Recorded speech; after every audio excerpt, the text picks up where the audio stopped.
Hi guys, welcome back to my channel. இன்றைக்கி நீங்கள் என்ன ரெசிபி பார்க்க போகிறீங்கன்னா, காலிஃப்ளவர் சூப். இந்த சூப்பை ஒரு 15 மினிட்ஸ்லேயும் வீட்டிலே சுலபமாக செய்யலாம். இந்த ரெசிபி எப்படி செய்கிறதுன்னு பார்க்கலாம். வாங்க வீடியோக்குள்ளே போகலாம். ஒரு காலிஃப்ளவர் எடுத்து இந்த மாதிரி பெரிய சைஸில் கட் பண்ணி எடுத்து வச்சுக்கோங்க. ஒரு ஹாட் வாட்டரில் 5 நிமிஷம் போட்டு வச்சுட்டு அதுக்கப்புறம் தண்ணியை வடிகட்டி எடுத்து வச்சுக்கோங்க. நெக்ஸ்ட்டு சூப்புக்கு ஒரு துவரம் பருப்பை இந்த கிளாஸ் 3/4 கிளாஸ் அளவு எடுத்து நல்லா வாஷ் பண்ணி எடுத்து வச்சுட்டு பாயில் பண்ணி இந்த மாதிரி எடுத்து வச்சுக்கோங்க. சூப்பு செய்ய தேவையானவை சோம்பு, சீரகம், பட்டை, பூவு இதெல்லாம் எடுத்திருக்கேன். 2 பொல்லாரி வெங்காயம் இந்த மாதிரி நீல சைஸில் கட் பண்ணி எடுத்து வச்சுருக்கேன். நெக்ஸ்ட்டு 3 தக்காளி நல்லா வாஷ் பண்ணிவிட்டு இந்த மாதிரி குட்டி சைஸில் கட் பண்ணி எடுத்து வச்சுருக்கேன். நெக்ஸ்ட்டு 6 பச்சை மிளகா நல்லா வாஷ் பண்ணிவிட்டு இந்த மாதிரி நடுவில் கட் பண்ணி எடுத்து வச்சுக்கோங்க. கூடவே கொஞ்சமாக கருவேப்பிலையும் கொத்தமல்லியும் எடுத்துக்கலாம்.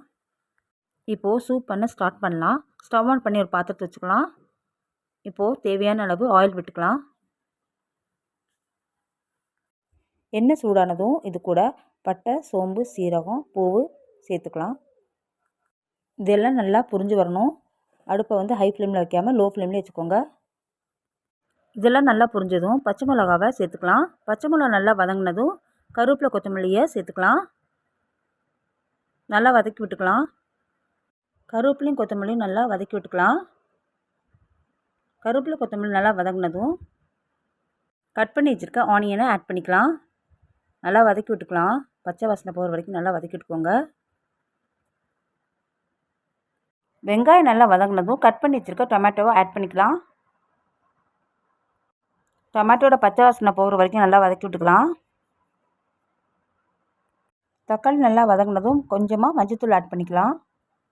அதுக்கப்புறம் கரம் மசாலா தூளும் ஆட் பண்ணிக்கலாம். கரம் மசாலா தூள் வந்து ஃப்ளேவருக்கு, மல்லித்தூள், மிளகாத்தூள் ஆட் பண்ணக்கூடாது. எல்லாத்தையும் சேர்ந்து நல்லா கிளறி விட்டுட்டு கட் பண்ணி வச்சுருக்க காலிஃப்ளவரை இது கூட ஆட் பண்ணிக்கலாம். எல்லா காலிஃப்ளவரையும் சேர்த்தாச்சு. இப்போ எல்லாத்தையும் சேர்த்து நல்லா மிக்ஸ் பண்ணி விட்டுக்கலாம். எல்லாத்தையும் சேர்த்து நல்லா கலந்து விட்டாச்சு. இப்போது பாயில் பண்ணி வச்சுருக்க துவரம் பருப்பை இது கூட ஆட் பண்ணிக்கலாம். ஆட் பண்ணிவிட்டு இந்த glass of water 4 glass of water இது கூட ஆட் பண்ணிக்கலாம். ஆட் பண்ணிவிட்டு நல்லா கலந்து விட்டுக்கலாம். தேவையான அளவு சால்ட் ஆட் பண்ணிவிட்டு நல்லா கலந்து விட்டுக்கோங்க.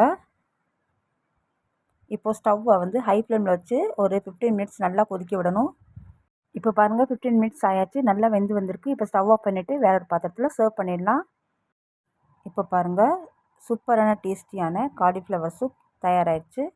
இது ரொம்ப உடம்புக்கு நல்லது, ஹெல்த்தியானது. இது வந்து குழந்தையிலேருந்து பெரியவங்க வரைக்கும் எல்லோரும் விரும்பி சாப்பிடுவாங்க. நீங்களும் இந்த ரெசிப்பியை வீட்டில் ட்ரை பண்ணி பாருங்கள், செஞ்சு பாருங்கள். ரொம்ப நல்லாயிருக்கும். இந்த ரெசிபி உங்களுக்கு பிடிச்சிருந்தா மறக்காமல் லைக், ஷேர், சப்ஸ்கிரைப் பண்ணுங்கள். கூடவே பெல் ஐக்கானை கிளிக் பண்ணிடுங்க.